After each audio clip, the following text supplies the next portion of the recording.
It's a funny thing, time. It always seems to move so fast, right at the moment you wish it would just stop. Or so slow, right at the moment you want it to speed up. It's elusive, precious. You can be out of it or making it, wasting it, passing it, taking it, racing it. It can even fly. But no matter how much we try to control it, we can't. Or maybe... I just want to stop the madness. That's not true at all. I just want the clocks to stop changing. That's Senator Jeff Bridges. He wants to control time with a bill to stop clocks from changing every spring and winter. Senate Bill 135 would ask voters if Colorado should stay on standard time permanently. In this Denver 7 360, you'll hear from supporters of the idea, opponents, health professionals, and someone who tried to stop the clock before and failed. So let's get back to Senator Bridges. This bill says we are going to set one time for the entire year, and it goes with standard time. That's the time we fall back to in the winter. It means more sunlight in the morning and less in the evening. So why that time? 2 words: blame Congress. That's the only time Congress will let us choose. We can't go with daylight time. Thanks to the Uniform Time Act of 1966, Senator Bridges doesn't care which time the state stops on. He just wants it to stop. This is this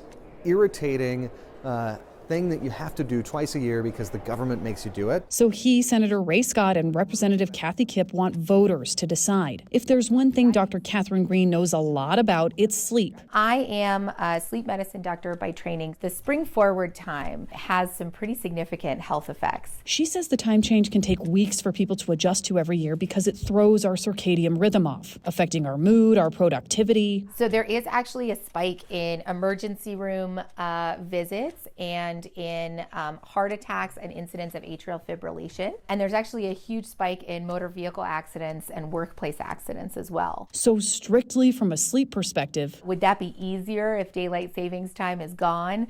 Yeah. But stopping the clock is not that simple. A lot of industries argue it will hurt the Colorado economy. Golf has really gone crazy the last couple of years. Obviously with COVID, people are feeling comfortable being outside. Matt Bryant is the PGA general manager at the Green Valley Ranch Golf Club. As we get closer to June, we start getting those longer days, and we're excited for our daylight savings. And sticking to standard time would hurt their business model and bottom line. Instead of the sun coming up at roughly 5:30 in the morning in the summertime, that would mean 4:30. So would that mean that we would be then starting tee times an hour earlier at 5 o'clock, but then we would lose that extra hour in the evening? It would be very, very drastic from a revenue standpoint. So he's fine with the way things are now, and if the clock is going to change, he prefers daylight saving time. The Colorado Hotel and Lodging Association, Tourism Association, Denver Metro Chamber of Commerce, and Colorado Ski Country have all come out in opposition to the bill. But in email after email, none of them wanted to talk about their positions on camera. Former State Senator Greg Brophy. I'm kind of famous for making it fun, I guess, to talk about daylight saving time and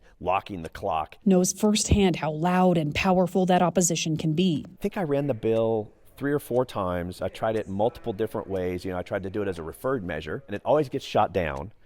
There's one very effective lobbyist who works for Colorado Ski Country USA. But there was that one time when he ran the bill right after daylight saving happened. I got really close. I got it out of the first committee one time unanimously, and I lost it in the second committee by 1 vote.